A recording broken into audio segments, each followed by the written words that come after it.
Hi, this is Brandon, and we're now working with our SOT in our category 3. And our first step here is going to be, we're going to check the SOS to see which side is going to be the short side. So I'm going to deify the patient, make sure that he has no belts on, no watches, anything like that. So we can take the patient's hands, grab it just still approximate to the wrist. See your fingers there, put your hands together, not looking, together and check. Okay.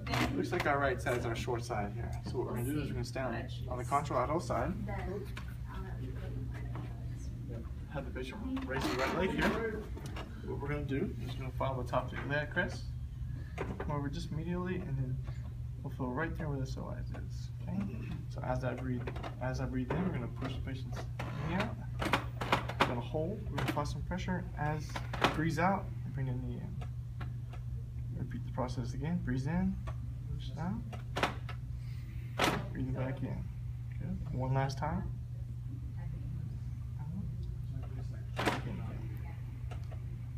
All right.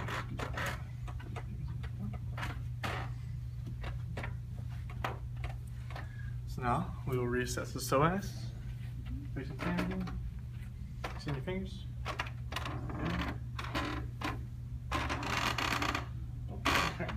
Now they're even. If they were not, we would just redo it until it was even. Okay. So I'm going to have the patient flip face down. The next step is going to be our leg length analysis. And so what we're doing here is we're checking for the most superior medial malleolus as our landmark. Take the patient's legs. You're going to compress outwardly. Good, relax. So checking the medial malleolus. This right side is going to be the high side, so we're going to make a note of that for our future. Okay? Now moving on into our glute fiber analysis. We're going to start medially at spot number 5 and move outwardly to spot number 1. And each location is going to be indicate which lumbar that we could have a complication with. So start at the PSIs. Okay.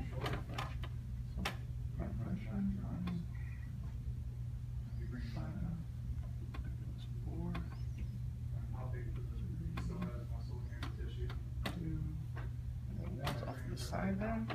Check the other side.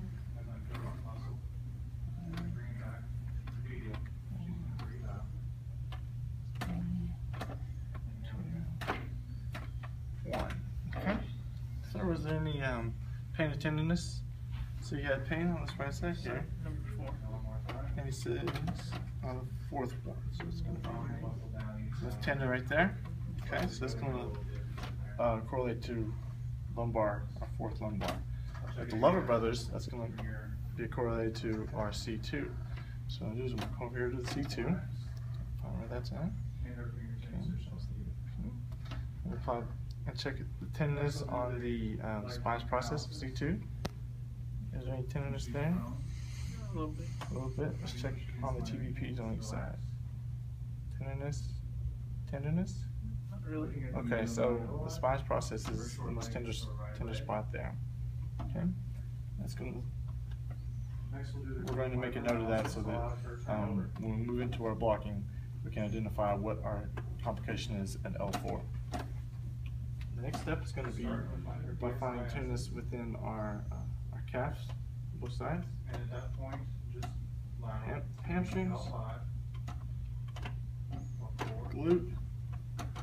Following a temporal spinal line. Do you have any tenderness in the spots? In the thigh? This side? Okay. We're going to make a note of that. Do the same thing on the other side with the calf. Still looking for tenderness here.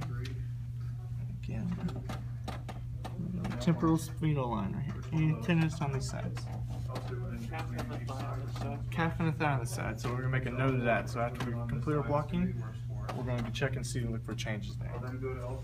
The last step we're going to do here is going to be our SOT, which is going to be, we're going to step out, and rotate that leg out. We're going to check and see if we have herniation, sequestered disc, or parapulmonary syndrome.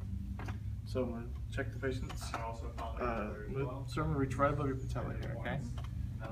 There's patella, superior to that. right on the thigh here.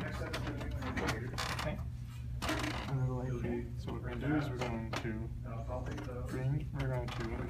abduct the leg, looking for bunching and folding of the gluteal medius. At this point, we're going to rotate the hip, hold this for 15 seconds. And then the director spine and lumbar spine as well. And the last point, rotate back neutral, bring it together, set down. And the temporal. We're going to wait 2 minutes. So now that 2 minutes has passed, we're going to repeat the same process again.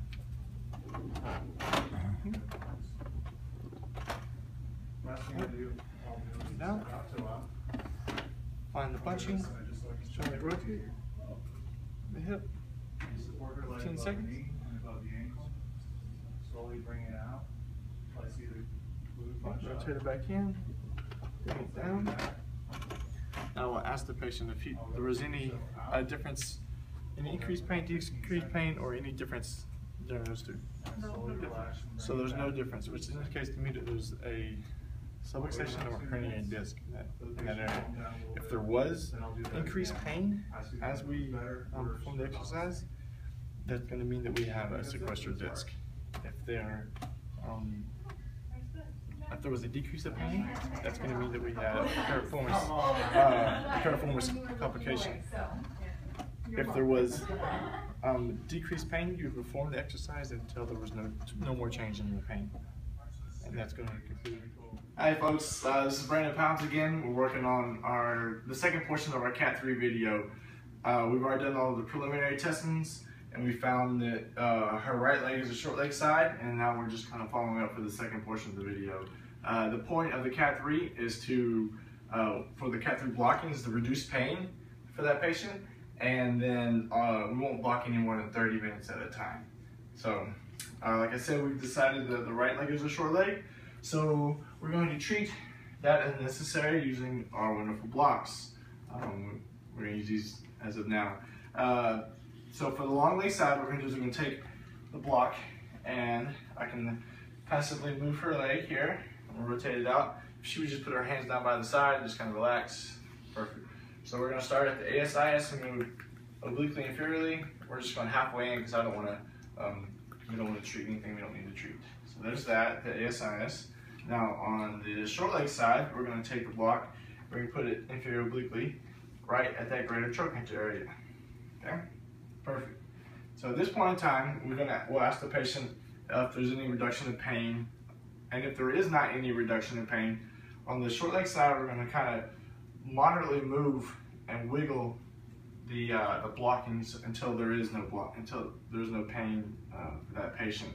And once there is no pain, we'll allow the patient to sit, relax up to 30 minutes until the pain has been removed.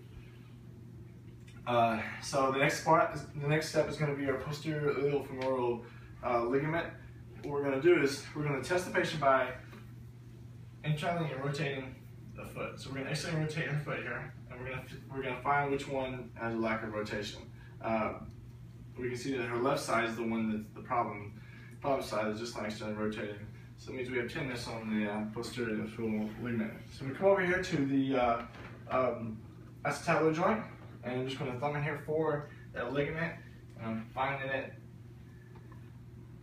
right here, and all we're going to simply do is flick it. And we're flicking to the opposite greater trochanter. Okay? So we'll come back over here, we'll retest the patient again. Boom. Now they're equal. If they were not, we'd repeat that test again until that patient had equal external rotation on that side. Okay? Now for our next step is going to be dealing with the actual rotation and inferiority of the spines involved. Now, as I said, we already did the gluteal fiber analysis test, and we found that point number 4 was her most tender side. As we know, that's going to correlate to the lumbar, our fourth lumbar. So what we're going to do is we're going to work on that. So we're going to come here, find top of the iliac crest, coming over, we're right on L4 right here. So what we're going to do, I'm going to palpate that. And it's very obvious that spine is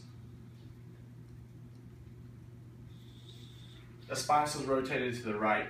So what we're going to do is we're going to stand on that side, walking clockwise around the patient. So I'm going to take the patient's knee, we're going to bend it up right here, and so since the spinous is rotated to the right, we're going to move the spinous into the direction of correction, hold that position right there, and as we hold it, we're going to hold that for 5 seconds right there.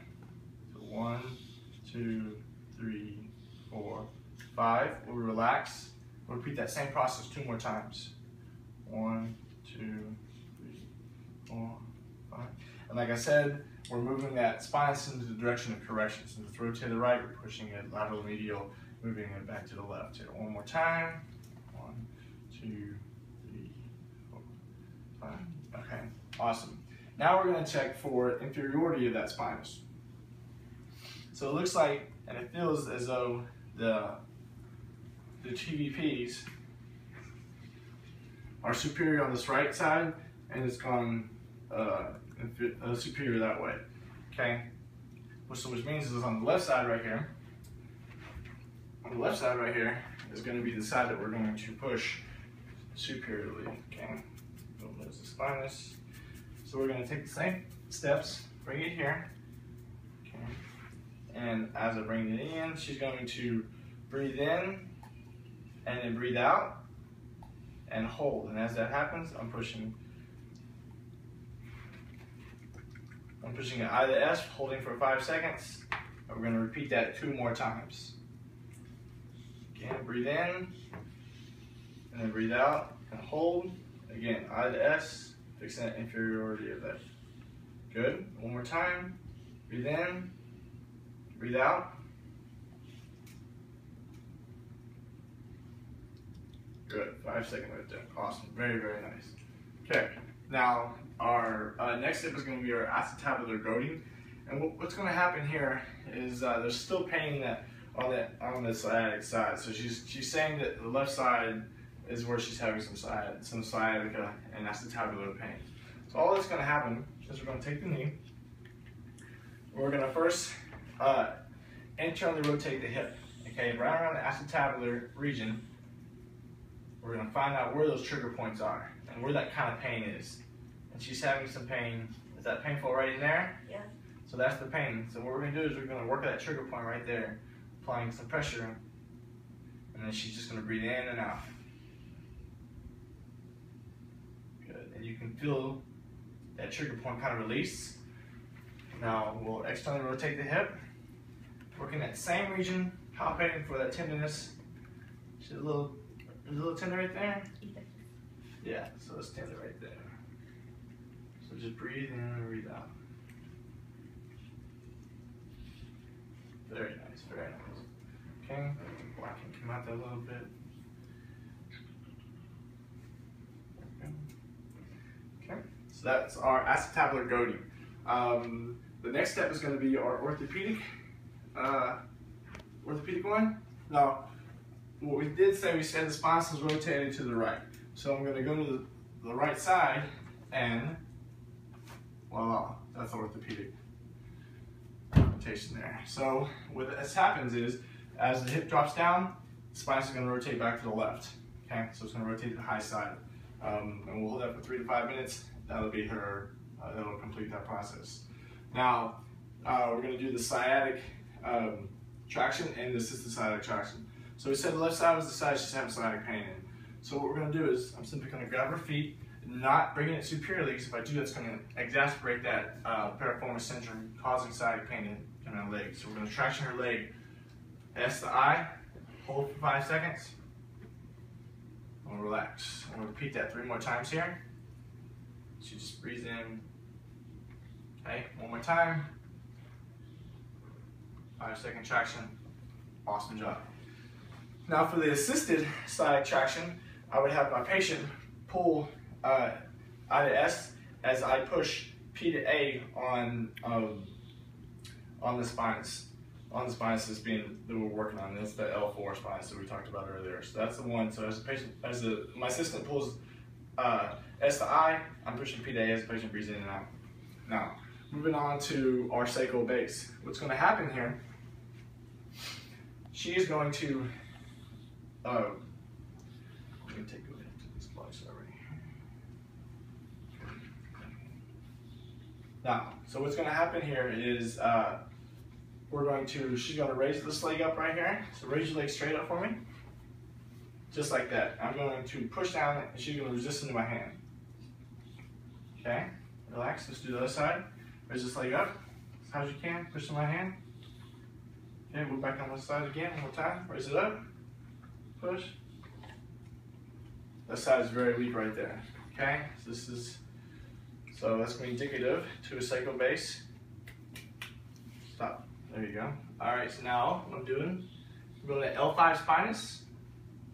So there's 4, come down 1, there's 5. What a patient is going to do is she's going to cough. Boom. So my thumb moved towards the ceiling, so that's going to be indicative of a sacral base positive. And the sacral base positive, that shows that the apex has gone posteriorly, so we're going to work on that. If it had been a negative, it would have moved towards her head, and that would be a sacral base posterior. If it was a neutral, it would move up and towards that direction.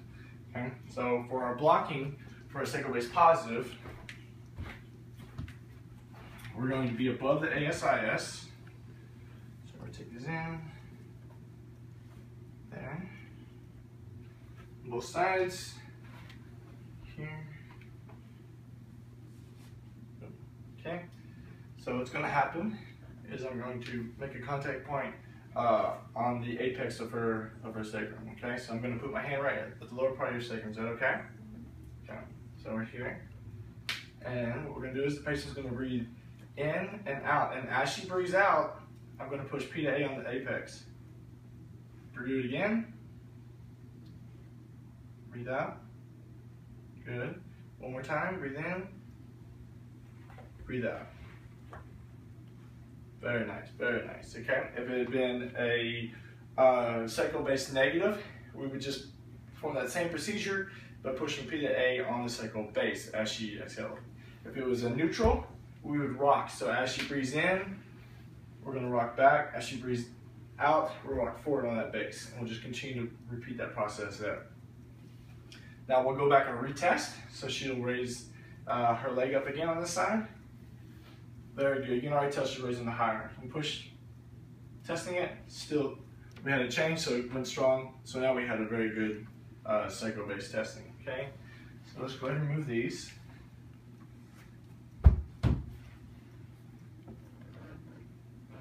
Awesome, awesome. Okay. So now what we're going to do is I'm going to have the patient sit up and face this wall right here. Okay. Okay. So for our post-blocking, the patient's still complaining of some pain here. So what we're going to do is we're going to go to the L4 spinous, so we're having the pain. Okay.